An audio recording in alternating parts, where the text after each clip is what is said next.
Radio 4. And now this afternoon, a chance to hear this week's Saturday Night Theatre from Manchester.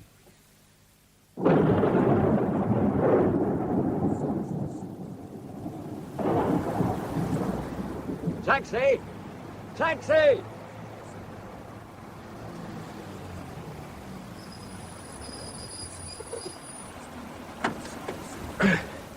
Hardman Crescent, Victoria Park, please. If we can get through the floods, a rubber dinghy and oars will be better in some parts today. Oh, that bad, is it? Even worse in the south, according to the evening news. Here, see for yourself. Oh, thanks.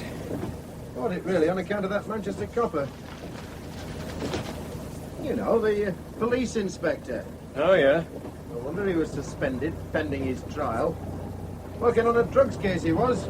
He'd just come back from Germany when he stopped in the street by one of his superiors. And surprise, surprise, in his briefcase he found 8,000 in German marks.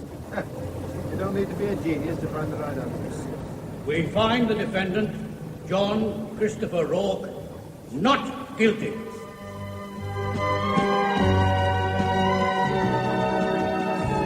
We present Brian Truman, Jane Knowles and Geoffrey Banks in The Dark Windows of a Room by William Keenan, a first production from the drama suite of New Broadcasting House, Manchester. Among those making guest appearances for the occasion are Violet Carson, Nigel Davenport, Brian Forbes, Wilfred Pickles, Philip Jenkinson and Billy Whitelaw. The Dark Windows of a Room.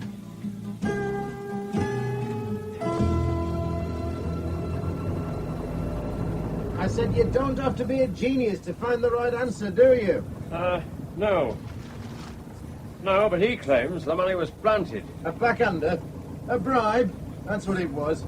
It's the old story. The police stop a thief, find the boot of his car full of loot, and what does the thief say? What does the thief say? He says, I don't understand it. That isn't mine. I just don't know how it got there, officer. I think the inspector was telling the truth. Well, you're on your own there, mate. You hear a lot when you're driving a taxi, and I've been told that this inspector fellow... Rourke? Rourke, that's him. His divisional officers didn't lose much time in suspending him from the force pending further inquiries. Johnny Rourke was a bit too clever by half. Clever? What do you mean, clever? Oh, one of these bright young uns straight from university. They walk a beat for a few nights and then they promote him up to inspector. I say walk. But here, when did you last see a copper on a beat? All hiding round corners in cars.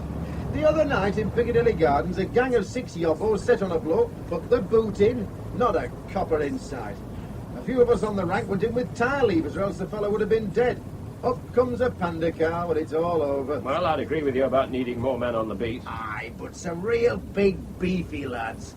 Brawn, not university brains. Here, and I'll tell you something more about Inspector John Rourke. He studied history. Henry VIII.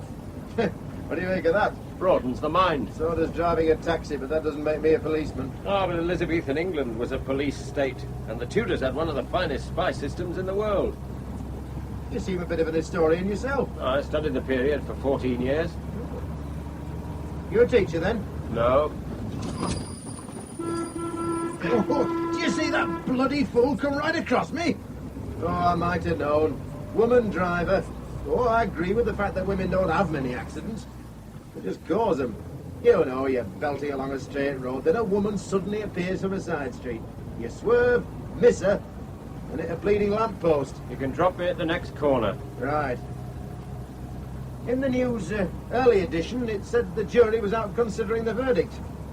What have they got to consider? Whether the money was planted or not. Well, that shouldn't take them long to decide. Well, they say we've got the finest justice in the world. That's what the lawyers say. Wasn't always without fear or favour, though. Well, let's do you. Yeah, sure.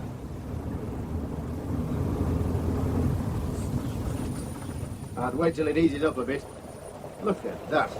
It's like someone's thrown a bucket of water on the windscreen. You were saying about British justice in the old days. Oh, well, Tudor judges hanged and quartered many a man just because he wanted to worship the same way his father did. And all those secret panels and priest hiding holes in the stately homes of England. Well, they just go to show that Tudor justice was hardly the finest or the fairest. You should have been a history teacher. Yeah, maybe you're right. By the way, didn't I pick you up near the Crown Court? Yes, You weren't at the trial by any chance? I was. You're a lawyer then? No, I'm not a lawyer. Now, wait a minute. You know a lot about history. Yes, I'm John Rourke. And just for the record, the jury gave me the benefit of the doubt. I don't care what you heard. Inspector Rourke isn't a crook. And he's going to prove it. How? Well, first by finding a phone and going back to the beginning. Here, what do I owe you? Well, nothing. It'll teach me to button up my big mouth.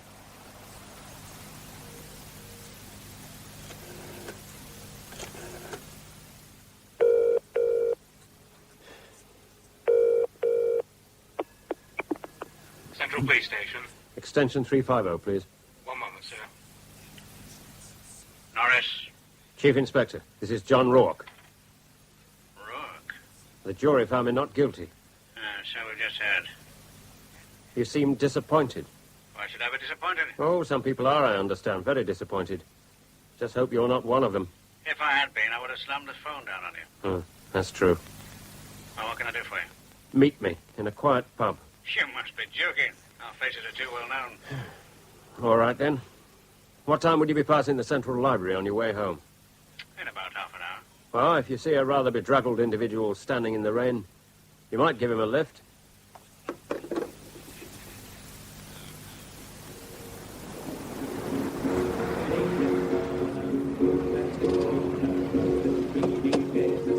Jump in. Thanks. Hey, you look soaked to the skin. Sorry, I'm 10 minutes later than planned. It's good of you to stick your neck out, Frank. Even though I arrested you with the money in your briefcase, I don't think you were being bribed. Well, now the court bit's over, you want to tell me how the money came to be there? Well, it was planted. In my years in the force, John, I've rarely met a more dedicated detective. You came straight from university, plunged into police work, and every spare minute you were studying police procedure, law books, or researching Tudor history. Yeah. Just before you were arrested, I was planning to send you on an ATW course. What? Attitudes to Work course. Now, in the modern world, everyone is so busy and immersed in what he's doing that he's hardly time to sit down and think. Many are too involved in their work and may have their priorities wrong. The course makes them think things out, whether they're giving enough time to their families, their hobbies. Everything has to be balanced. And you thought with me something was a little bit out of balance. I thought you could do with a girlfriend, a hobby, or both, yes. What I'm also trying to say is that somebody who was conscientious enough to be working too hard would scarcely take 8,000 marks to hush something up. Well, thanks for your confidence in me. What are your plans? Well, 4 months waiting for trial gave me time for a personal attitudes to work course. I obviously stumbled on something that somebody thought was worth that amount of gelt to keep the lid on. And it worked. Beautifully. I'm out of the force, off the case, and 4 months have passed placidly by. But you're going to try to pick up the scent. Smell would be a better word. The whole thing stinks. Yep. I'm going to clear my name if it takes me from now to eternity. Take care. Remember, you're not reinstated. Once suspended, it takes time. And there are a lot of villains who'd love to get their hands on you in a dark alley. Well, then I'll just have to take that risk. Look, why not emigrate to Australia and start a new life in the sun? Because I'm innocent. If I emigrate, everyone will assume I'm running away. Be the final proof for some people that I was guilty. Got off scot-free. We only live once. I want to be able to walk around with my head up and my chin out. I want proof of innocence that's so conclusive, Frank, I can get back on the force. Well, it's up to you. You could try sounding a little more encouraging. You said yourself we only live once. And I think a lifetime's too short for what you're trying to do. You mean there isn't much hope of ever getting back on the force? I mean just that. Now, what would you do if you were me? I'd go to Australia and teach history. Yeah, well, maybe I'll do that. After I've cleared my name. What the hell's up with him? It's the bus driver's way of telling you he'd like us to move off, I think. Good evening, sir. Welcome to the Club Crazy Horse. Oh, Mr. Rourke. Surprised to see me, Harry. I saw the verdict in the late editions. Well then, what'll you have, Mr. Rourke? Same I was having the last time I was here, the night they picked me up outside. Do you remember what I was drinking? Police asked me the same question. You were drinking red wine. It was a new bottle we were trying, a French claret. You liked it. How many did I have? 3 glasses, Mr. Rourke. Oh, pour me a glass of red wine then, Harry. One red wine, sir. Oh, you know, at lunchtime, this is getting more popular than Scotch. One for yourself? Oh, thanks, Mr. Rourke. Yeah. Cheers. Cheers. Well, have mine later if you don't mind, sir. Tell me, Harry, where did I put my briefcase when I came in that night? You stood at the bar and put it by your feet. On your left, I think. Correct. I went to the gents once. Left the briefcase, as you say. 4 months now I've been remembering who was at the bar. There was a slim blonde, about mid-20s. Big Irishman over the other side there. A fellow with a bowler and a rolled umbrella. Oh, yes. That'd be Hilda, Paddy Dooley, and Mr. Charles Vickers, the accountant. Oh, Mr. Vickers comes in every night for a quick one and then goes for his train. Well, in fact, he leaves at exactly 7 minutes past 6 in order to get his 23 minutes past train. Well, I was picked up just before 6:30. I visited the gents just before leaving, so Mr. Vickers must already have left. Unless he was late that night. Oh, Mr. Vickers has never been late, Mr. Rourke. Not in all the time he's been coming here. That leaves Paddy Dooley and Hilda. Did either of them go near my briefcase? Not that I can remember, Mr. Rourke. Hilda was stood nearest to it. She was just on your left. In fact, I thought at first she might be trying to pick you up. Couldn't help wondering what her reaction would be if she found out you were a detective inspector. Where can I find Hilda? Don't know much about her. I mean, she's German, I know that much. And from bits of conversation I overheard, I gather she was a student here. Studying what, Harry? Club life in England? Good question, sir. She came in quite a bit. Seems strange, that, if she were studying over here. You said came in quite a bit. You mean she hasn't been in lately? Well, that's the funny thing about it, Mr. Rourke. Don't recollect her coming in here since that night. And now at 10 to 6, here is the Northern News, read by Geoffrey Wheeler. At Manchester Crown Court today, John Rook, an inspector with Manchester Police C Division, was found not guilty on a charge of bribery and corruption. Inspector Rook, who resides in Victoria Park, has stated on several occasions since his arrest, That Mrs. Lee of number 37 Victoria Park does the best casserole of braised neck with carrots and onions known to her lodger. By far the best. Well, even without such compliments, it's grand to have you back, John. Even after all the publicity, Mrs. Lee. I make up my own mind about folk. Most people still seem to think I'm guilty. Well, I don't think what they choose to think. The Summers is never content unless they can think the worst. And I didn't need that jury to tell me you'd never do out that's wrong, John Rourke. Oh, I'm glad I heard it all the same. Now, are you ready for trifle, or a mite more of that casserole before you get down to trifle? Oh, Mrs. Lee, I couldn't eat another second helping. There's nothing gives a woman who fancies herself as a cook greater pleasure than seeing somebody with a good appetite wolf it down. Oh, did I wolf it down then? Well, let me put it this way. You get it as though you were in need of a good meal. You seem to have lost a bit of weight. Well, prison remand food wasn't up to your standards, Mrs. Lee. Ah, well, it'll put a bit of the weight back and keep out the cold. Oh, by the way, while you weren't here... You mean while I was inside? Well, I was trying to avoid that unpleasant word. Oh, I don't mind. Well, while you were waiting trial, that book you sent for came. Professor Scarsbrick's Biography of Henry VIII. Yes, that's him. His face was on the cover. Oh, good. You see, it's been opened. Postman rang the bell. He seemed a bit embarrassed. Yeah, must have thought I was smuggling more marks in. Yes, well, they had a cheek to open it all the same. But I sent for another book, too. R.H. Benson, Come Rack, Come Rope. Yes, there is another parcel in your room, John. That was intact. Thanks, Mrs. Lee. You're a treasure. Next time I get bribed, I'll cut you in for 50%. That'll be the day. You're as likely to take a bribe as to go and hit old ladies over the head to steal their handbags. I think I'll nominate you as the best, most trusting landlady in the world, Mrs. Lee. Hey, you know what I'm thinking? I think we ought to have a little celebration. Why not? Let's see what's on at the pictures. Well, we can do that later, but first we'll have a glass of wine. I got a bottle of hock for Christmas, and this is as good a time as any to open it. You'll find it in the sideboard there, together with the bottle opener. Okay. Let's see.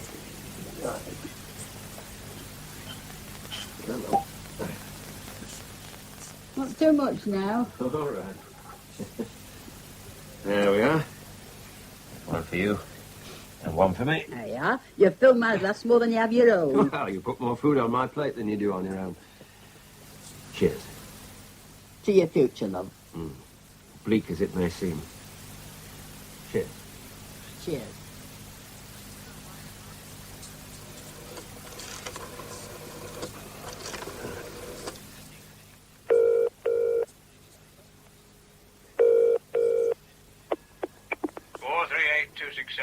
Oh, sorry to ring you at home, Chief Inspector. Like hell you are. But I'd prefer you to ring here, Rourke, than the office. What can I do for you? I'm anxious to catch up with a German girl called Hilda. She was next to me in the bar the night I was arrested. You're telling me nothing new, Rourke. Do you know where I could find her? No. I've been looking for her for 4 months. Her full name is Hilda Schiller. Shit. How do you spell that? Schiller.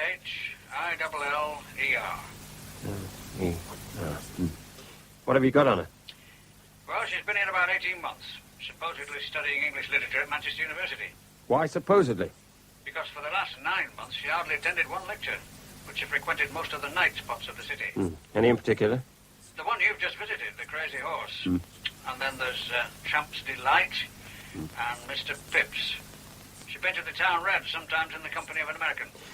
And don't ask me which American. We've been trying to trace him for the last 4 months, also without success. You don't mind if I go over the same ground? Oh, why not? You've nothing to lose. But be careful. Oh, thanks for the concern. Oh, and there was one other spot she often used to go in, the Junction. That's that place that's like an old railway station with lamp signals, the lot, even steam trains. Oh, it's a long time since I had a ride on a steam train. Aye, well, don't get too nostalgic. And, John, keep your eyes open.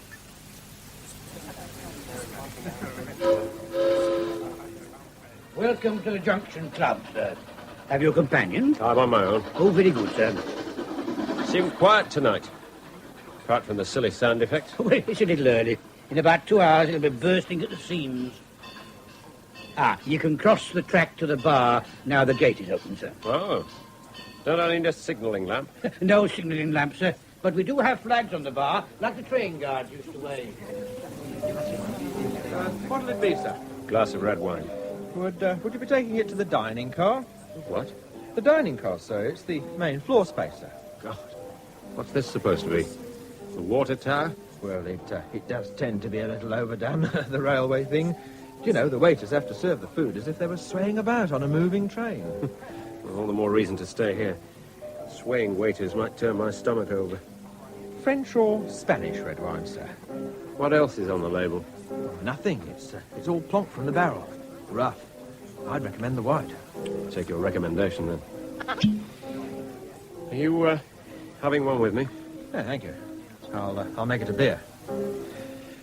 One white plonk, not as rough. Cheers. I was, wondering who this place appeals to. Oh, younger set mostly. We also get some Americans from the base at Burwell. Oh. Do you ever have an American coming in with a German girl called Hilda? So that was her name, Hilda. Some kind of student she was supposed to be. Hilda Schiller? Yes, I think I do remember him calling her Hilda. Why did you say that was her name? I don't know. She hasn't been here for a long time. And, she and her American boyfriend were regulars? Yes. How regular? Hey, are you a policeman or something? I'm looking for her, if that's what you mean. 3 times a week. They used to go on from here to another club, Mr. Pips. Why don't you try there? Over to the right, up the fire escape. First door on the right as you turn the corner. Thanks. Nobody else can come in, take it away. Make it a day of Come in. My name's John Rourke. Yes, the couple who got off scot-free. The jury found me not guilty. I'm sorry, I didn't intend to sound so blunt. That's okay. Half the city's convinced I'm guilty. To be candid, I was one of them. Yes. Well, for your information, I'm still trying to find how those marks got into my briefcase. For your information, Rock, I didn't put them there. I never thought you did. I'm looking for one of your customers, a German girl. Hilda Schiller. A German girl used to come in regularly, yes.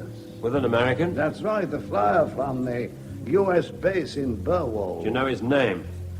Your police colleagues have already asked for the same questions. I tell you what I told them. Neither have been in for months. I'm glad. I didn't like the look of them. I was on the verge of banning them from the club anyway. Why? I got that feeling they were looking the place over. They were about to start something. Don't ask me what, because I don't know.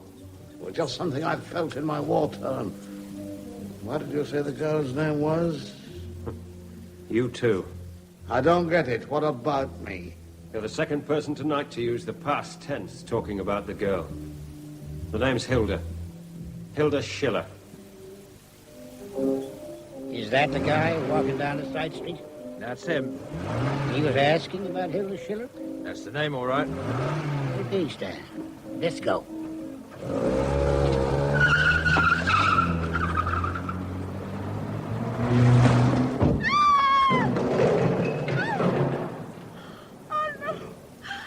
Police! Police! They've run him down! They've killed him! Oh. Oh. Oh. Oh.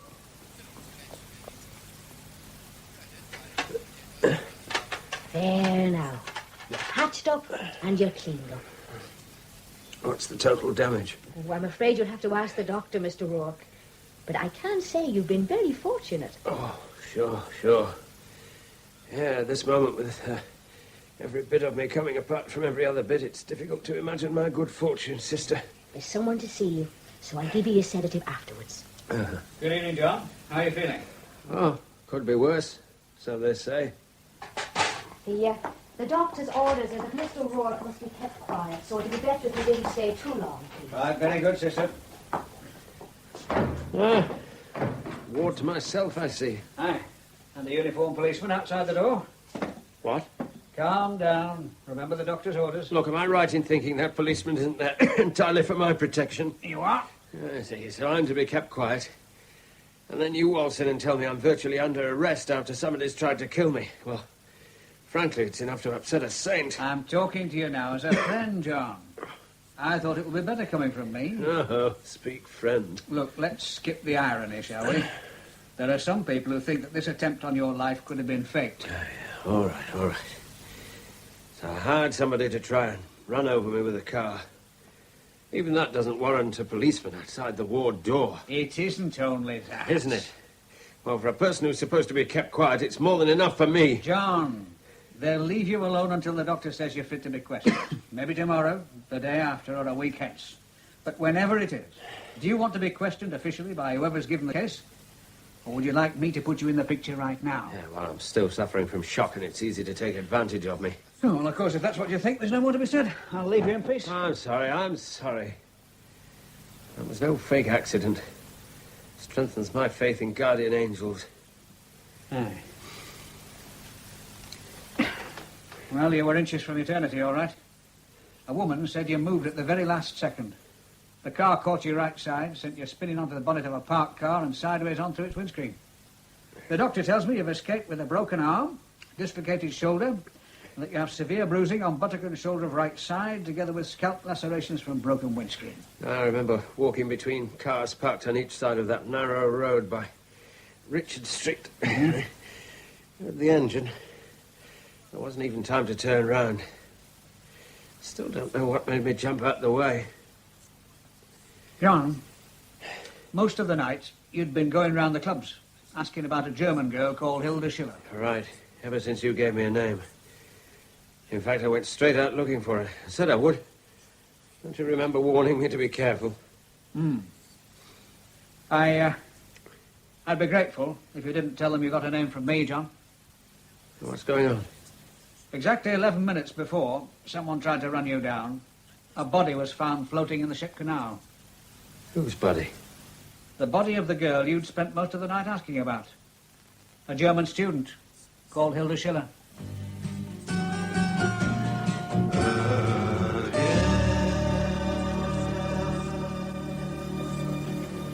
Good morning, Mr. Rourke. And did you sleep well? Oh. I think you gave me enough to put 8 elephants to sleep, sister. Oh, you were very upset when your friend left. He said so himself. Oh, he said I was upset, did he? Yes, and suggested you needed extra sedation. I think a good nightcap is the word he used. Is he a very close friend? I don't have many close friends. He's a colleague. Oh, I see. I graduated and went straight into the police force. There's a lot to study. Every few months I seem to be learning a new job with different responsibilities. I see from your notes that you aren't married. But haven't you a girlfriend? No. Oh, a handsome fella like you. Now, why not? Oh, marriage doesn't appeal to me. Or perhaps the right person hasn't come along. Perhaps I spent far too much time trying to be the perfect policeman. Look where that's landed me. What the hell am I going on about? I'm sorry for being so maudlin. Now, don't apologise. It's the effect of being in hospital. Patients often talk like that. You feel better afterwards. Like confession. As a wee girl in Ireland, I was taught the expression, confession is good for the soul. Now, let me have a look at those bruises before you get dressed. Get dressed? Well, your friend is here again. Colleague, not friend, sister. An ex-colleague at that. Morning, John. Yeah. I understand you're feeling a little better this morning. Oh, yeah? Who told you that? Well, the doctor thinks that if you wanted to, it would be all right to have a short journey by car. To the cells, you mean? No, John. Just a matter of routine identification. Why? You caught the driver of the car that hit me? No. Have you found the car? Not yet. Well, where does this routine identification fit in? We want you to identify the body of Hilda Schiller. Why, me? You saw her in the club just before your arrest. Oh, great. I'm still suffering physically from being hit by a car and still in a state of shock. You show me a dead body that's been in the water for some time, another setback. And then while I'm still disturbed, you start throwing questions, hoping I'll eventually make a statement that incriminates me. Oh, nothing of the kind. Oh, yeah, I've yeah, just sure. seen the doctor, Chief Inspector Norris. I understand he told you that Mr. Rourke should not get out of bed today. Huh. In fact, in his opinion, Mr. Rourke should not move from this bed for the next 3 days. Well, he did agree that if Mr. Rourke wanted to get up... At your insistence, the doctor reluctantly said that if Mr. Rourke insisted on discharging himself, we, the hospital, can do nothing about it. And by getting out of bed and going with you, Mr. Rourke would be discharging himself. Did you tell Mr. Rourke just that, Chief Inspector? Not exactly. I merely asked if he would accompany us to help us with the matter of an identification, sister. Mr. Rourke, you don't need to go. You're not fit to go. Now, Chief Inspector, if you put any further pressure on my patient, I will make an official complaint to the Home Office. And there's no need to take such drastic steps, sister. I'll leave your patient in peace. Now, everyone hold their horses. Thanks, sister, for getting your Irish paddy up and putting Chief Inspector Norris in his place, but I'm quite prepared to go along with him. I want to show my willingness to cooperate. Make a note of how cooperative I'm being while the sister helps me to get dressed, Norris. Helps you indeed? I'll do no such thing. If you're going to discharge yourself, then you'll dress yourself as well. And what's so important that it can't wait a few more days? A specially conducted tour of a mortuary. Is that the woman you saw in the bar just before your arrest? God. How long's she been in the water? Is that the woman? Well, from what's left of her, it looks like it. But you're not sure? How could anybody be? It looks like her, you said? Yes. All right, you can put it back. We're getting further identification, and we've sent for a dental record. Well, now I've cooperated with your request, Chief Inspector, I'm going to refuse to accompany you anywhere else. In other words, you can go to blazes or arrest me. And if you do arrest me, when your case falls apart, as it will, I'll sue for false arrest. Good morning and goodbye. Now, wait a minute, John. I'm only doing my duty. Yes, that's what the axeman said to the Queen he was executing. I was also about to say that having brought you here, the least I can do is buy you a coffee and take you back to your flat. Beware Greeks bearing gifts. Don't you trust me? No. I had to convince myself you were innocent, John. Uh-huh. And are you convinced? Oh, come on. Let's have that coffee. Yours is milk but no sugar. Yeah, that's it. Yeah, there's a quiet table over here. Well, I should give up sugar too.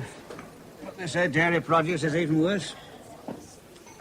Butter and eggs, I read, were the killers. Look, I'm sure you didn't invite me for a coffee so you could discuss the merits of the English breakfast. No, I didn't. As a matter of fact, there were one or two things I wanted to discuss with you. And thanks for cooperating in identifying the late Miss Schiller. Yeah. You were right. I was trying shock tactics to see how you reacted. Quite sure you're satisfied? Yes, I'm satisfied. You ought to be. But one of the points I want to talk to you about is what happened in Hamburg. What do you mean? Well, I read your report, but was there anything you left out? Such as? You should know better than me, John. Well, I don't, and if you're trying to imply I deliberately covered something up, you're way out. Chief Inspector. I just want you to tell me all you remember about it, starting at the very beginning. Well, I went over to Hamburg to pick up a merchant Navy officer on a grievous bodily harm charge, Ben Hallett. Case comes up in the Crown Court in a few weeks' time. What happened? Nothing happened. It's just routine. I went and collected him from the Hamburg police. When we got back here, I told him about the allegations made against him by the victim. Was he surprised? Not surprised. Seemed relieved. As much as admitted it by saying it was nothing more than a barroom brawl. I told him the injuries to the man he'd attacked were more than a barroom brawl. He said he had it coming to him. I remember the exact words because I tried to find out why he had it coming to him, but Hallett wasn't giving any more away. So I formally charged him. When we searched him, we found he was in possession of cannabis, so we added another charge. And 2 days later, you were found with the German marks in your briefcase. Could be just a coincidence. You think so? No. No, I don't. I think there is some connection, but I've racked my brains to find it. But what happened the following day, the one before you were arrested? Nothing. It was my day off. What did you do on your day off? I read a book written by an Elizabethan, John Gerard. That was in the morning. And in the afternoon, I went to visit an Elizabethan manor house, Brambourne. I'm doing a report on it for a preservation society. Brambourne Manor? Yeah. You seem surprised. Yeah. Isn't that near the American air base at Burwell? Well, it's about 5 miles away, but what's the connection? We think it was an American who hit you. The woman witness said it was a big American car, and one of the passengers seemed to be in uniform. We're checking all the cars at Burwell Base. I still don't see the tie-up between the air base and the manor. Who owns the manor now? No one. Last owner was Ralph Fitzhugh. He was hanged outside his own front door for having a mass said in the house. How long ago was that? All of 360 years ago. No one's lived at Brambourne since 1939. The place has gradually crumbled. No, I'm wrong. The War Department took the place over together with the air base. Yeah, that's right. They let the Americans have it. I think they used it as an officers' mess for a while. They did plan to repair and restore it. The Americans, that is. And then the squadron moved to another base, and the new commander found the mess nearer the airfield. There's something about the place that started my copper 6 cents working overtime. Brambourne Manor. You know, John, the name cropped up too many times.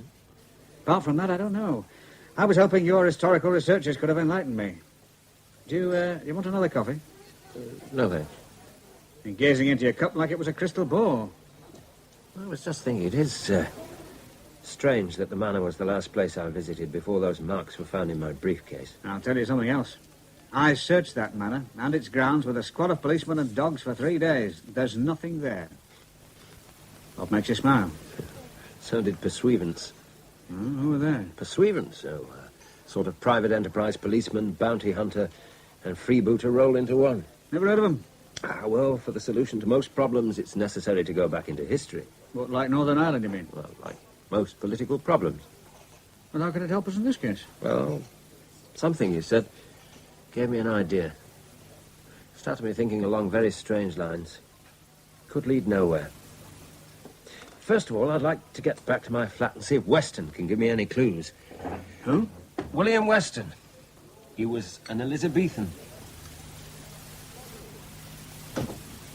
It's for you, Mr. Rook. What is? You have a visitor, a lady. What the hell can that be? Ooh, it gets harder climbing these stairs every day. Mr. Rook, I see you've been keeping a secret. A secret? Well, and who might this foreign girl be who's come round to see you that you haven't been letting on about? Go put a tie on, look your best, eh? I haven't got a foreign girlfriend. I haven't got a girlfriend. Full stop.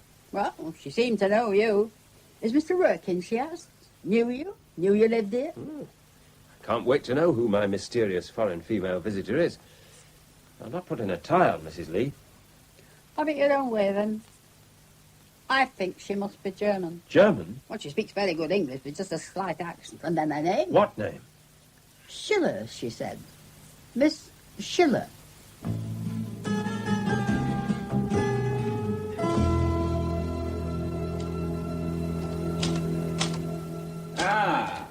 Constable Harris. Yes, Chief Inspector.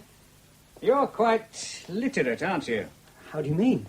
You spend a great deal of your time sitting on your backside doing crosswords, don't you? I do the occasional crossword. Then it must take you a hell of a long time to complete it. That occasional crossword for all occasions? Well, it's not as bad as that, Chief Inspector. Yes, well, this is what I want you to find out. Learn all you can about poor Swevents. Then find out if any of them had any connection with the American Air Base and Burwald. Eh? You heard. Just pretend you're doing your crossword. But I don't tell me you don't know what a poor Swevent is. Well, I would say its root is pro, fort, and sequi follow. Onwards follow, or something like that. Wait a minute, I've just remembered there's an inferior officer of the College of Heralds. He's a poor Swevent. I don't think it's that one. Well, it could also be connected with the verb pursue. Aye, well, go and pursue the matter then. And don't come back until you can tell me all about it, Harris. I'll start by talking to the head librarian at the Central Library. Before you go, you can let me have the list of items we found on the dead Schiller girl. Oh, very good, sir. It's right here on my desk. Where on your desk? It was under my paper. I'd folded it in half to do the crossword. Miss Schiller, did you say? That is correct, Mr. Rourke. You have the advantage of me, Miss Schiller. I don't remember having met you before. I understand you knew my sister. My sister Hilda, who was recently found murdered. You have been asking about her. Now, just you come and sit down, love. Push a chair near the fire for her, Mr. Roach. She looks like a drowned rat. I've been walking around since late last night. You take your coat off and I'll hang it up by the kitchen radiator and I'll bring you a towel to dry your hair. Oh, thank you. You flew into Manchester? Yes, the German police broke the news to us in the early hours of the morning. I dressed and took the first plane here. I just cannot believe it. A good hot cup of tea, that's what you need. Your English and your tea. I think you want to know why I was looking for your sister. Please, yes. I used to be a police detective inspector in this city. Till one night German money was found in my briefcase and I was accused of corruption. The other day a jury found me not guilty, but the smear is still there. I want to clear my name by finding out why those marks were planted on me. I understand. But what has this to do with my sister, Hilda? I suspect it was your sister who put the marks in my briefcase. Oh, it seems to get worse and worse. The more I learn, the more terrible this thing seems to be. What can you tell me about your sister? What do you want to know? Everything you can remember. I can see her face as a little girl. She was always mischievous, always busy, always so happy. When did things start going wrong?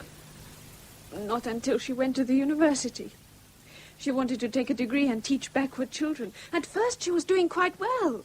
But then she mixes with bad people. How did you know they were bad? By their way of life.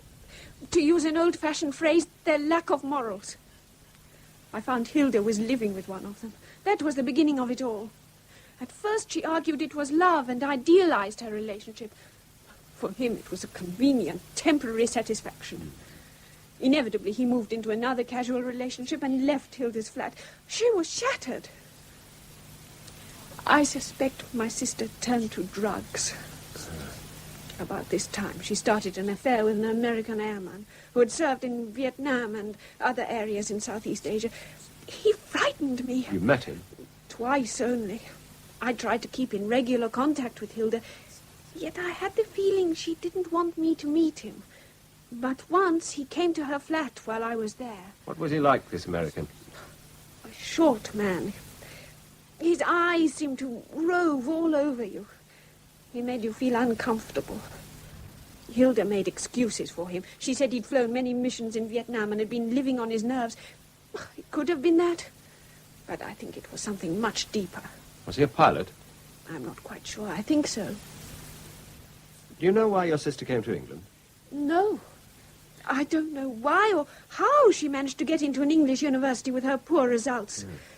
But one thing I am sure about. He was behind it. He wanted her over here. The exchange scheme she came under was incidental.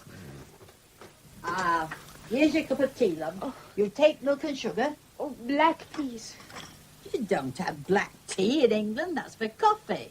You've had a shock, love, and something hot and sweet is what you get for shock. Here now. Oh, thank you. Here's yours, Mr. Rourke. Oh, thanks. You, young lady, you look fair done in. I still cannot believe she was murdered. Do you know, I came here with the idea of avenging her death. I thought it was you, Mr. Rourke. But you have too kind a face for a killer. The way people live is written on their faces. Now, drink up your tea, love. Oh, please call me Anna. Well, Anna, you can get your feet up and have a rest, love, and I'll stay with you. Mr. Rourke can be doing some reading in his own room. Oh, message understood, Mrs. Lee.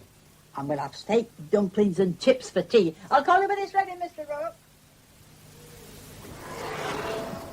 Can I help you at all, Mrs. Lee? Oh, you've wakened up. How are you feeling? Much better, thank you, Mrs. Lee. Good. Yes, you can be warming these plates, if you will. The chips are nearly ready, and then you can call Mr. Rourke. These plates? Yes, those are the ones, and I put them on this plate rack above the grill. Is Mr. Rourke upstairs? Yes, his room's first left at the top of the stairs. Always best to knock on his door, because sometimes he gets so versed in the book he wouldn't be in the bloody door. Coming. I'm famished.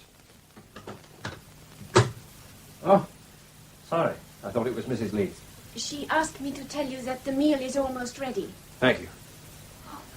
What a lot of books you have. Aha. Come and see my etchings. You're quite safe with me and my arm in a sling. Not to mention the tightly bound rib cage. Your etchings. I understand that English joke. You're very attractive when you smile, Anna. Please, Mr. Rourke, I know you mean to be kind.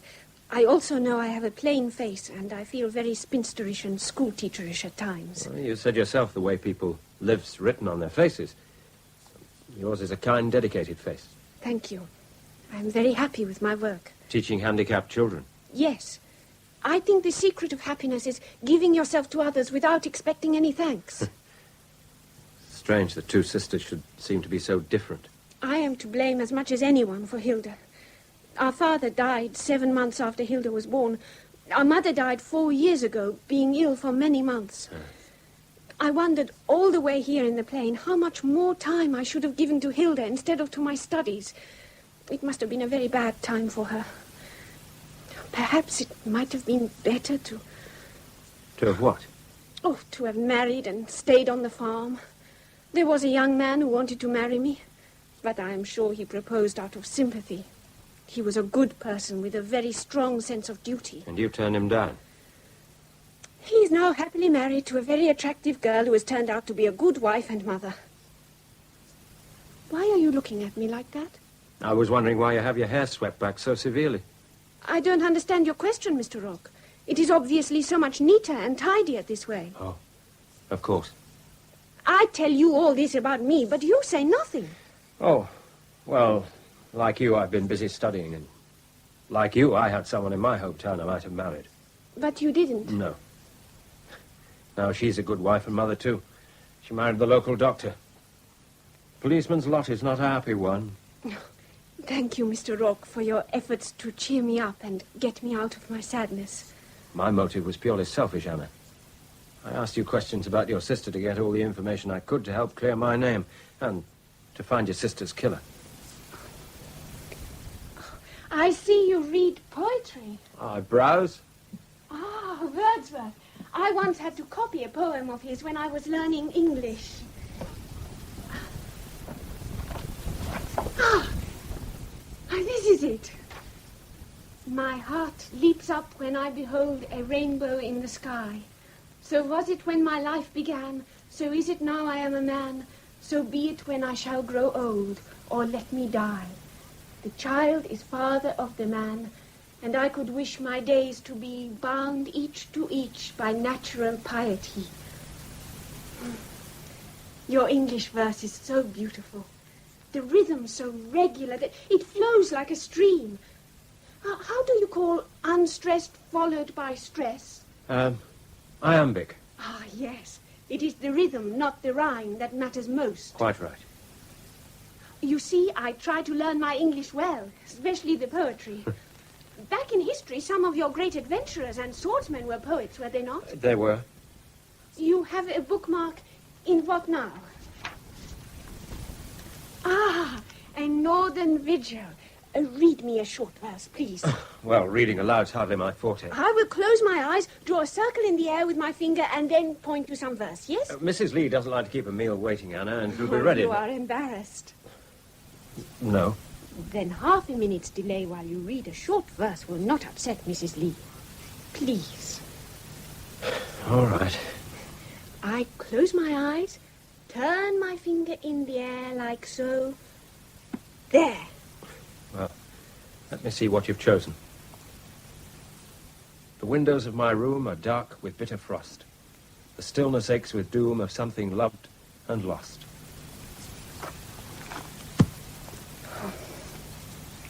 I was thinking of choosing something light and happy.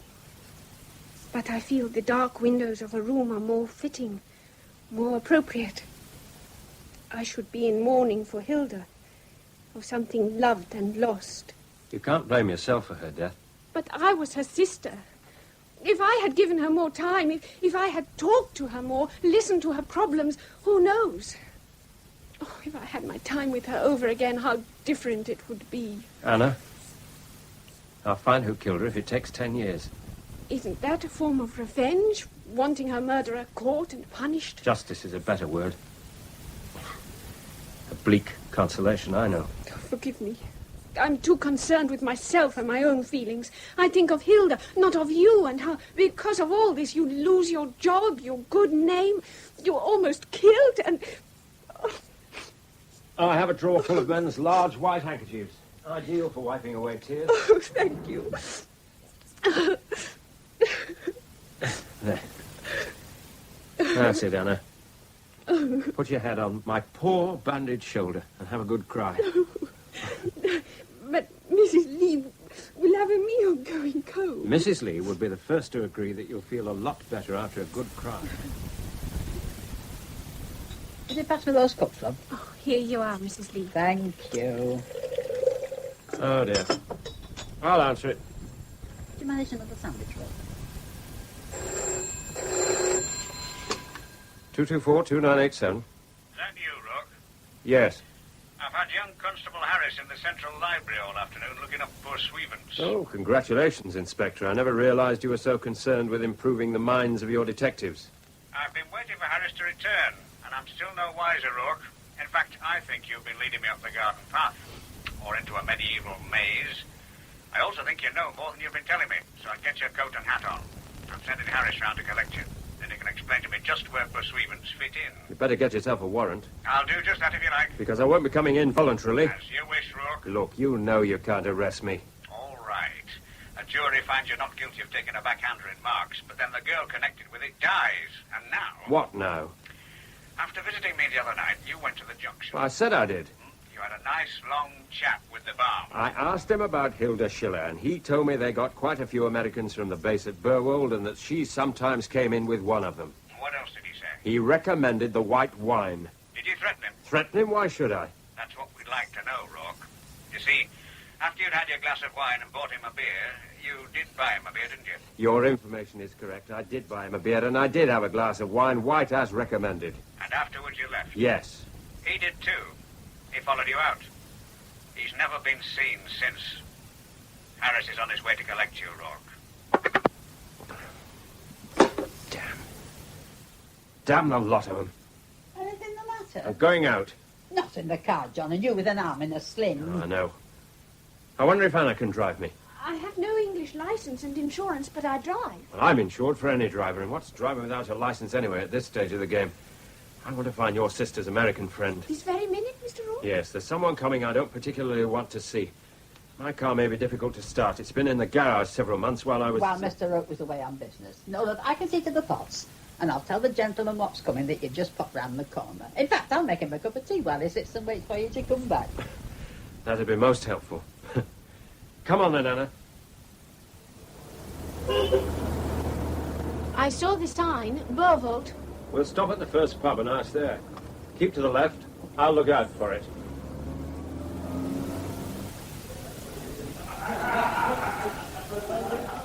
Here's a table. What'll you have, Anna? I don't know. I drink very little. Anything will do for me. I'll get you a sherry. Yes, sir? Medium sherry and a pint of best mild. Lovely tonight, the beer. Wonderful condition. There's your sherry.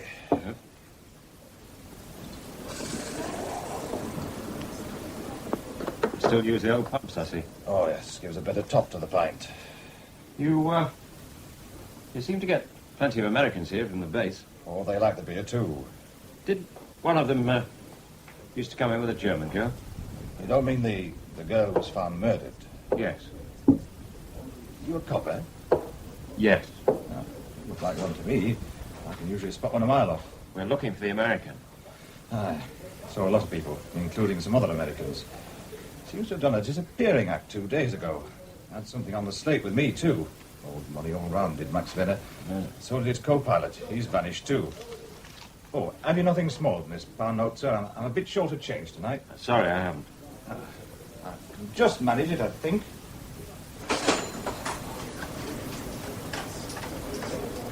Thank you, sir. Oh, want a tray for that? Oh, thanks. I can manage. There we are. One sherry, medium dry. Thank you.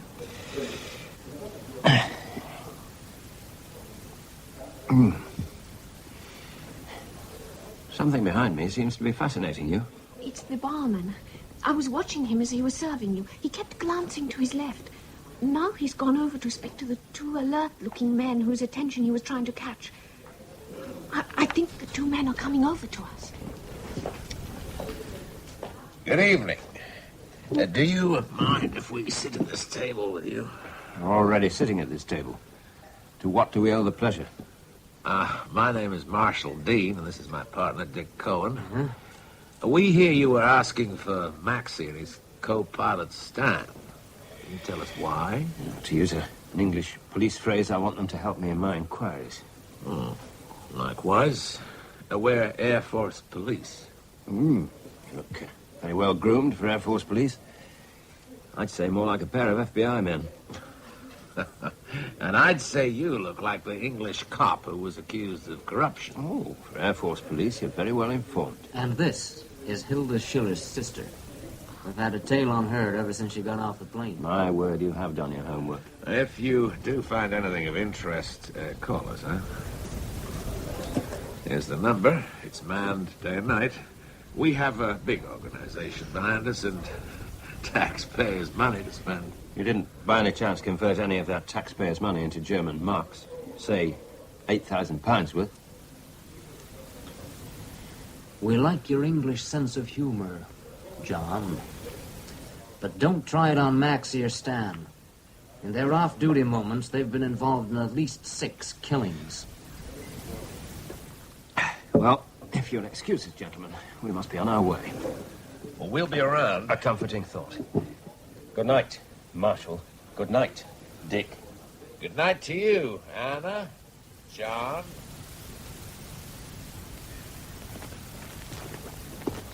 There was something disconcerting about those two Americans. Well, they're meant to be disconcerting. They don't seem to have followed us out. Most probably they've got radio cars all around the area, complete with submachine guns. Who do you think they are? Well, Air Force Police. That's for sure. Nice to meet you, dear old lady.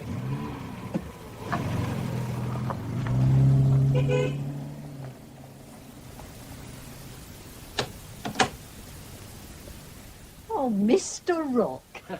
I'm flattered you remember me. Well, anyone as interested in old buildings as you, and I can never forget them. Let me introduce a friend of mine, Miss Anna Schiller. How do you do? Oh, now, please do come inside.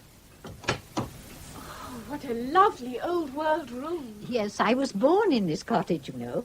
I've got a ghost upstairs. Really? I've often woken to see strange lights above my bed, and then a figure 9. Sometimes I see a man's face. What I came to see you about, Mrs. Hughes, was the Manor. Ah, yes. I read your article on its preservation. I thought it admirable. Oh, good. I wondered if you knew anything about its recent history. You know, since it was taken over by the Americans. Oh, during the war, you mean? Yes.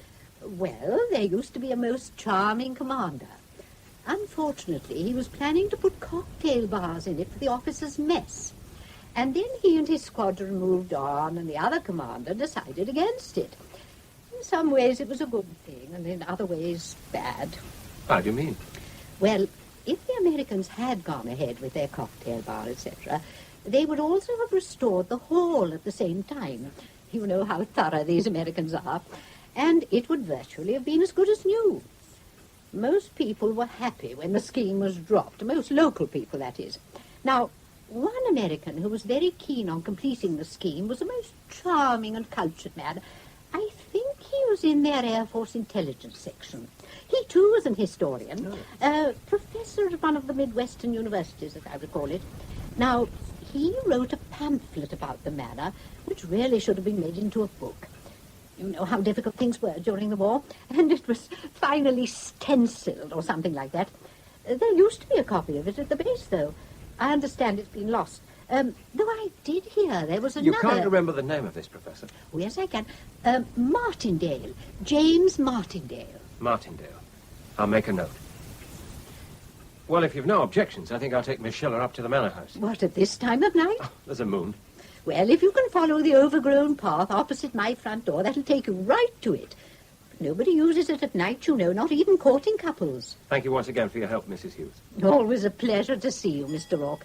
I do hope you'll find time to address our society one day. As soon as I've cleared up one or two things, I'd be delighted. Well, you know where I am. Call in any time. And a friend of Mr. Rourke's is always welcome here, Anna. Thank you. I am fascinated by your old English houses and ghost stories. Do you think you'll be all right going up to the manor in the dark? Is there a ghost there as well? Well, none that is recorded. But the last male member of the family was hanged outside the front door. Eerie, I think, is the English word. I am quite nervous. Oh, what was that, Mr. Rourke? Some animal. Mrs. Hughes was right. This path's quite overgrown. We should be coming into a clearing soon. It was the tilting green. Mind this branch. Oh, yes. How beautiful the moonlight. Just look at the roof. It must be freezing.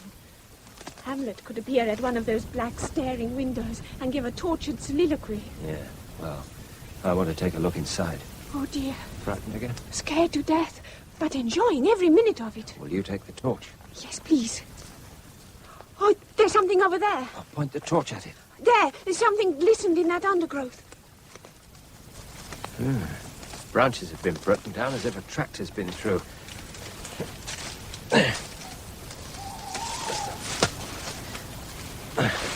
That's better. Now, shine the torch on the ground. That's it. Hey. These are tracks. Car tracks. Keep close to me. You don't need to tell me that, Mr. Rourke.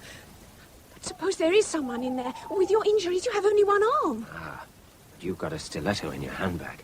How do you know that? I looked in while you were asleep this afternoon. You have no business to go in my handbag. It is, how do you say, bad form, bad manners. So is carrying a dagger, Anna. I bought it in an antique shop here in England. What for? To revenge my sister. Yeah. I thought as much. There is something ahead of us. I think you better let me have the torch and stay here. I'd rather face whatever it is with you than stay here on my own. All right. It's like someone's been making ready for a big fire. We call it a bonfire. They've certainly stacked a lot of large branches. Oh, with your injuries, you should not be doing this. Just keep the light still. I'm not lifting, I'm just dragging them to one side. They have an expression about not being able to see the wood for the trees. That's better. Through the gap you've made, there's the reflection again. Dark. Car bodywork. That's what's reflecting. I think I can squeeze through the gap I've made. Oh, Have you hurt yourself? it's just the ribs the car dented. This car, in fact. Pass me the torch. There's something in the front seat. Oh, is he dead? He's dead, all right. Stay there. Half the back of his head's blown off. Do you know him? The barman at the junction. He went missing after I spoke to him the other night. Oh, I thought I saw something move. But it wouldn't be him. Behind the car. Okay, free. You have 60 seconds to come out with your arms above your head. 16, 59. Behind you, Mr. Rourke! 57, 56, Oh! What have you done to him? Grab the woman. Okay, ladies, stop struggling. You two carry him out. You killed him! You killed him! Hey, she's got a dagger. Well, grab hold of her, one of you. Oh! Ah, she stabbed!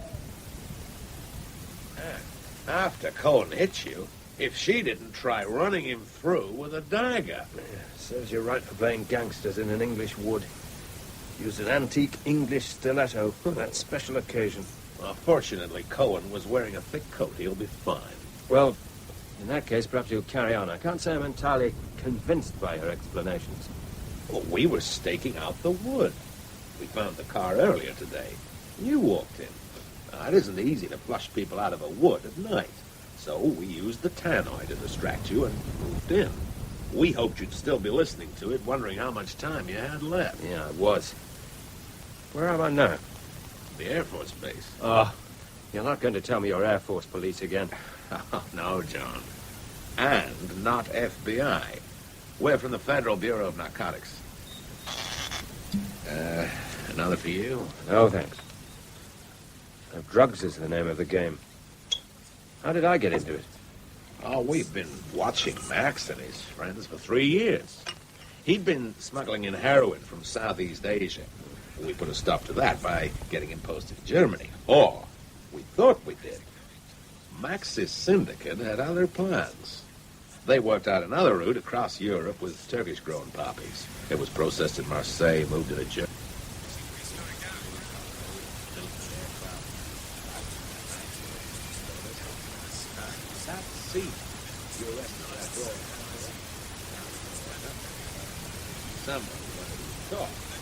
How much you need?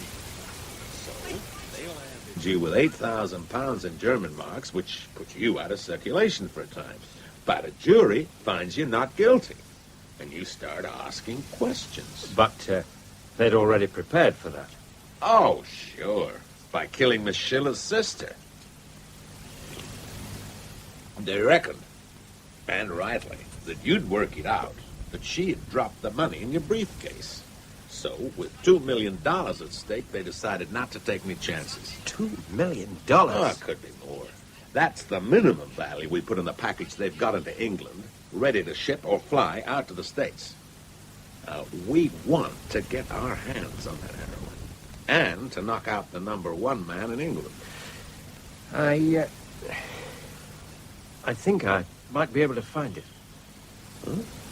Say that again. I think I can help. But first, I need your organization. Name it. I need an open line and equipment to take wire pictures. Oh, we have them already. And then you need a professor of history called James Martindale, who was at a Midwestern university. Oh. Well, how long ago? Can't say, but he was over here during the war. Well, then he could be dead or retired. Could be. But I know he wrote a pamphlet about the Manor while he was over here. So? So we need to find out where he is now, get his pamphlet, and wire it over. I'll put agents onto it right away. Yeah. Fine. Sir, it's Agent Wright reporting from New York. Thank you. I'll take it. Yeah, is that you, Wright? Yeah, we've traced Professor Martindale. He's living in San Francisco doing research on the early settlers. Agent Inkerman of our West Coast Bureau has made telephone contact with the professor, and he's on his way to meet him. Oh, good. He has a copy of the pamphlet he wrote on Bramble Manor while he was at Burwood Air Base. We should be wiring it to you inside the... Oh, thanks. Thanks a lot. Oh, we should have your information for you very shortly. Now, John, can you tell me what it's all about? It's about an Act of Parliament made in the 27th year of Queen Elizabeth I in the year 1585. It made it high treason for a priest ordained after the Queen's accession to be in England.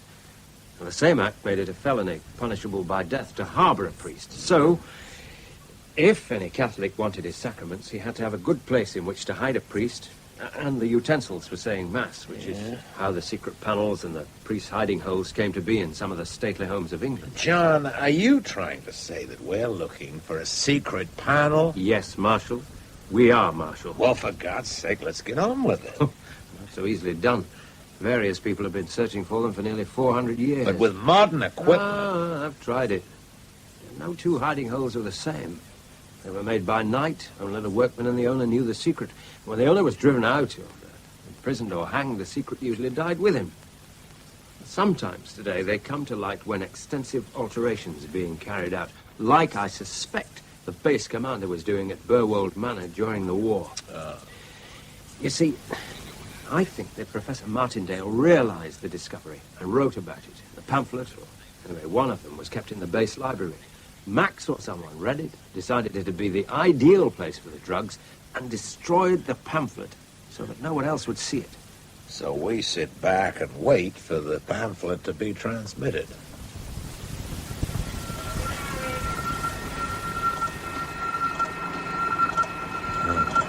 It's coming now.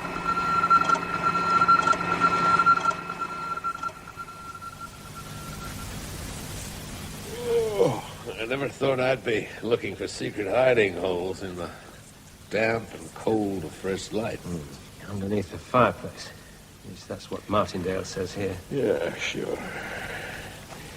The stone on the inside of the fireplace on the left-hand side can be pushed in. It's not big enough to allow anyone through, but it releases a stone at the base that can be pulled forward. The hole made is just big enough for a man to get through. Okay, fellas, let's try it.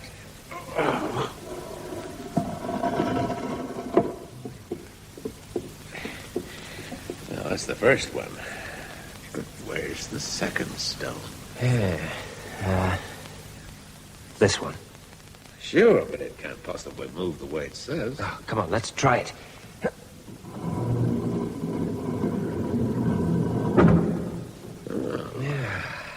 Ingenious. The other moves, too. The guy who designed this would have been $1 million architect in the States today. Hey, there is a hole. Finally, see what's down there. Okay, here we go. These guys must have been there in the olden days. Oh. Pass me a torch. It's quite dark inside. Thanks. How big? Big enough to hold a couple of men. Could they stand up in there? Easily. Is there room to sleep? Yeah, but there's nobody here. You look disappointed, Rourke. Did you expect to find Max and his buddy in there? Call it more than a possibility. Well, without that information, we would never have gotten this far. Hey, I found something. Well, what is it? A package in waterproof covering. Hand it up.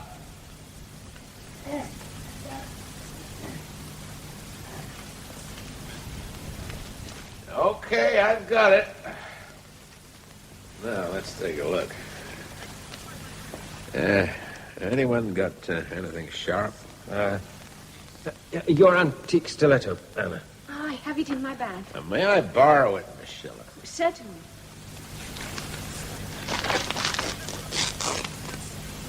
Hey, I do believe we've hit the jackpot, Rourke.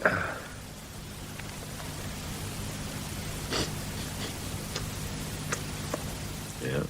High-grade heroin. The best. Okay, finally, put it back. Put it back? A fortune in heroin? Well, suppose something happens to it. We found heroin before, only for it to vanish again. I want Max as well, but maybe I shouldn't be risking so much heroin, so we'll make up a package. But you've got to have a good bait for the really big fish. What big fish? The #1 guy in Britain who's causing us so many headaches. For $2 million, someone's going to try and get other stuff. Do you have any suspects? Yeah. Everyone Max has ever spoken to. I suspect the publican who talked to you and then tipped us off. He used to give Max credit. I suspect the lady president of the local historical society you saw last night. Max had tea and cakes with her last week. He was obviously after something. I suspect every man, woman, or child who ever passed the time of day with Max. These drug syndicates have a fantastic network of operators. The pay is great, but once you become redundant, they bury you. Like Hilda. Yeah, like Hilda. Like the barman. Like a few thousand more who are no longer useful and might be able to point a finger at someone else in the organization. A quick assassination and the leak is sealed. If it hasn't even become a leak. Not very nice people. People I don't mind waiting about to catch, no matter how long it takes. So let's take it out.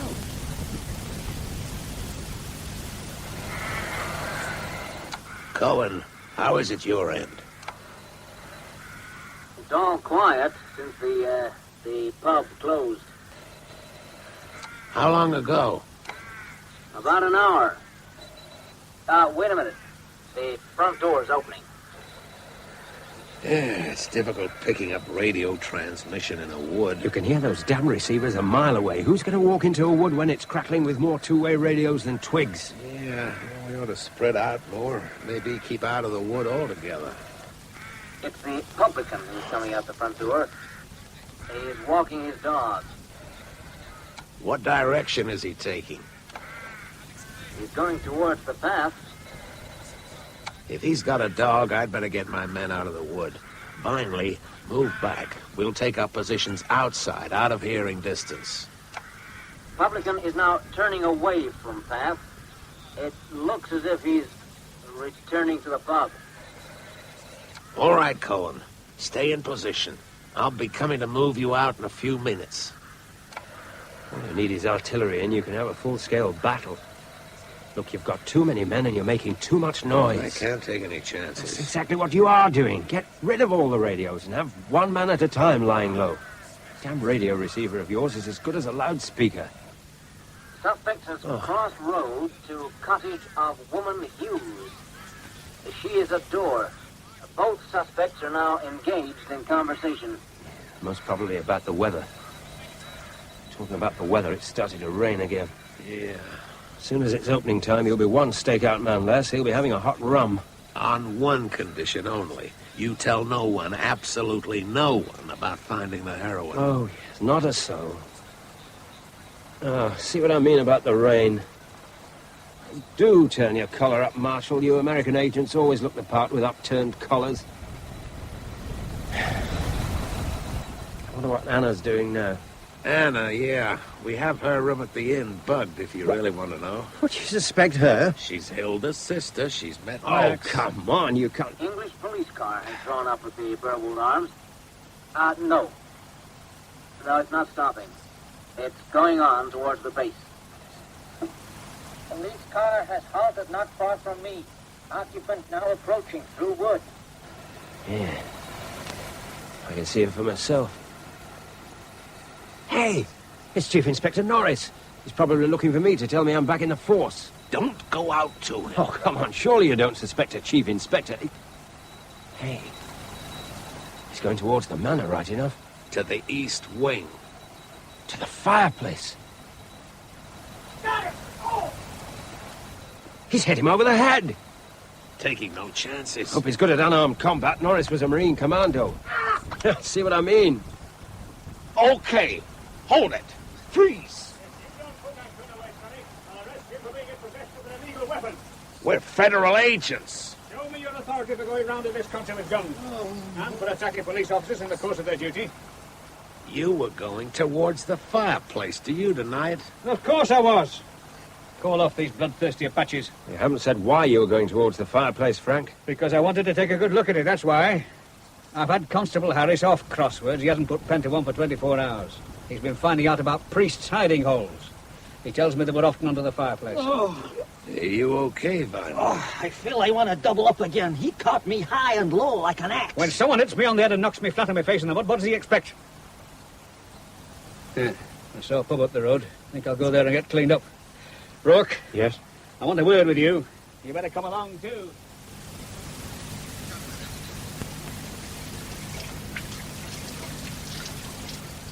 That's better. Very kind of you to let me use your room, Miss Schiller. How did you get so muddied? I met some American Indians in the wood doing a war dance. I wouldn't say too much about them at the moment. Oh, why not? And what precisely are you doing up there on a chair? Got it. Looking for a bug. An electronic one. Yeah, seems to have killed it off.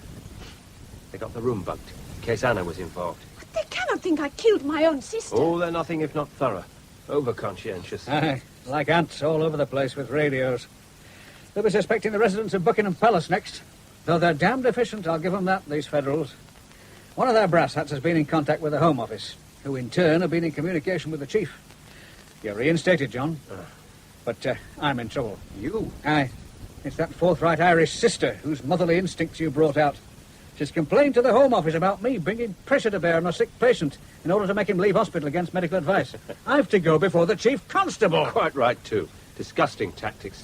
Anybody who didn't know what you were up to would have been confessing to all sorts of crimes they hadn't committed. Well, you better be my chief witness and say you volunteered, or else your life as a detective under me will be a misery. Now then, to get back to business. They found the heroin, but Max and his pal are still running around loose, and so is the top man in England. I suppose they'll be staying up all night watching for someone to claim the heroin. Another storm brewing by the sound of it. We'll make ourselves comfortable down in the bar, I think.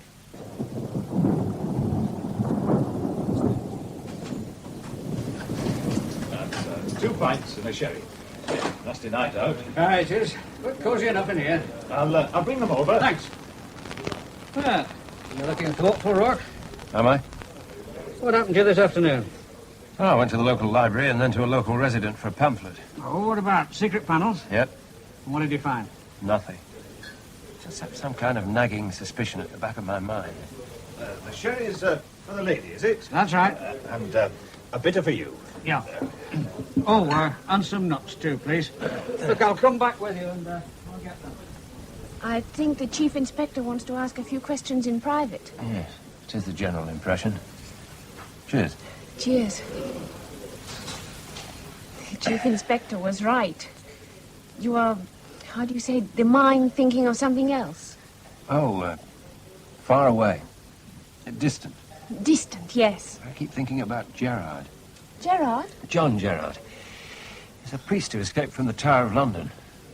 Was he hid in a hiding hole for several days or even weeks? The man who built them was Nicholas Owen. Nicholas? Saint Nicholas? Named after him. Saint himself, no. He was Father Gerard's companion. What did Gerard said about him? I made a note of it this afternoon. Oh, here it is. Here. Gerard said of Nicholas, who was also known as Little John because of his small stature, he was the immediate occasion of saving the lives of many hundreds of persons. You made a lot of notes. Quite neat. I can read them nearly all. He, that is Nicholas, is it? Yes. Yeah. Never made two same, so if one discovered, did not endanger others. Cecil had him tortured. Cecil? Robert Cecil, the Queen's minister. Cecil had him tortured. Died without revealing secrets of hiding holes. Poor man. Oh, no. He's happy to die a martyr. Well, on the other side of the page, you have written something else that I cannot read. B-O-T. It looks like boats. Say that again. Boats? That's it. Well, where are we going? Back to Burwold Manor.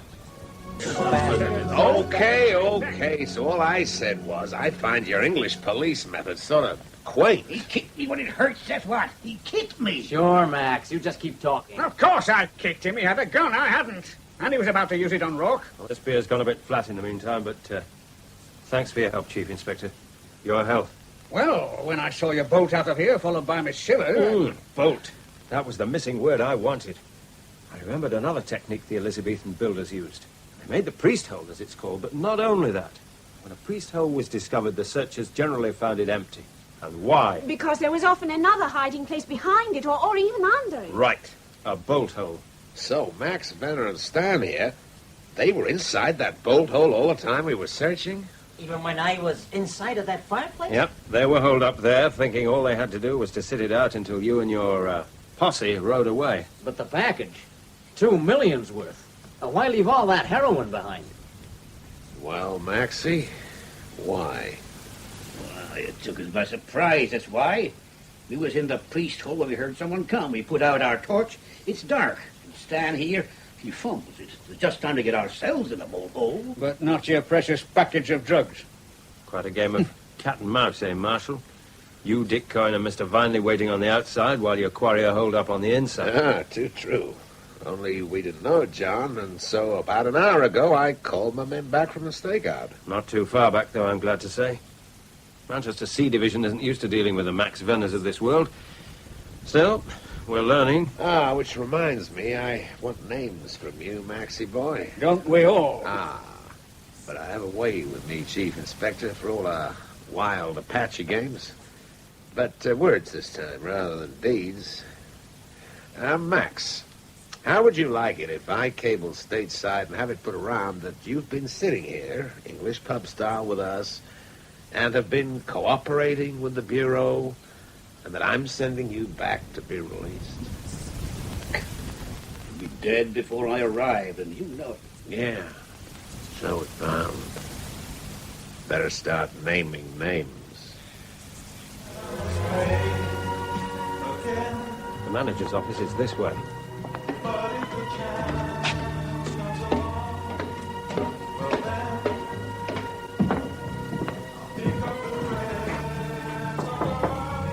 Come in.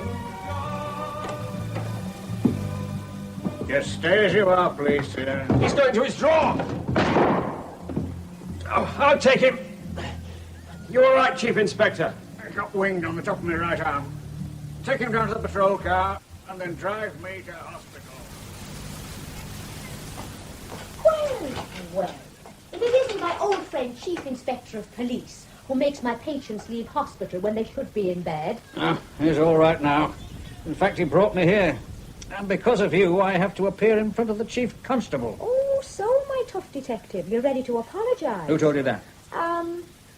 The doctor says you're first to have an anti-tetanus injection before he looks at your wound. Oh, hello, Mr. Rourke. How are you? A lot better, it seems. It's all cleared up, sister. And he'd have been just as happy to pin it on you. Oh, I don't think so.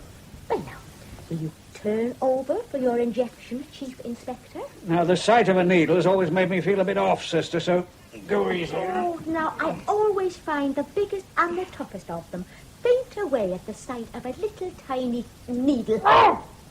All over. Well, I hope they keep you in, and I've got to give you a few more injections. Now, Mr. Rourke, would you like a nice cup of tea? Well, thanks all the same, sister, but I want to catch a girl before she boards a plane. Oh, I see. Just a moment, Rourke. First of all, will you now, kindly... Chief Inspector, we can't have shouting in this hospital, or you'll get another jab. So just compose yourself until the doctor comes, and forget about giving orders. No. And you, John Rourke, outside. I don't want you disturbing the patient. Off you go, or she'll have flown away. Will Mr. Sean Finas, a passenger from Dublin, please go to the information desk? And will Miss Anna Schiller, passenger from Dusseldorf, go to the information desk? My heart leaps up when I behold... John! You haven't finished the verse. A rainbow in the sky.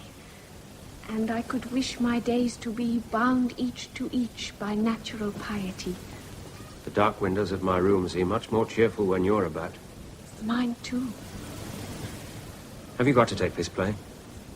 I have a seat booked, but... Mrs. Lee may have a meal waiting. In that case, I cannot let Mrs. Lee down. She doesn't like good food going cold. I'm due for some leave. I am fascinated by your stately homes. We could tour them together. You look shocked. Together? I'm afraid... That you wouldn't go touring with a fellow unless there'd been the blessings of nuptials and he'd taken you for better or worse until death do us part. Well, you know, having a touring honeymoon of England used to be the done thing.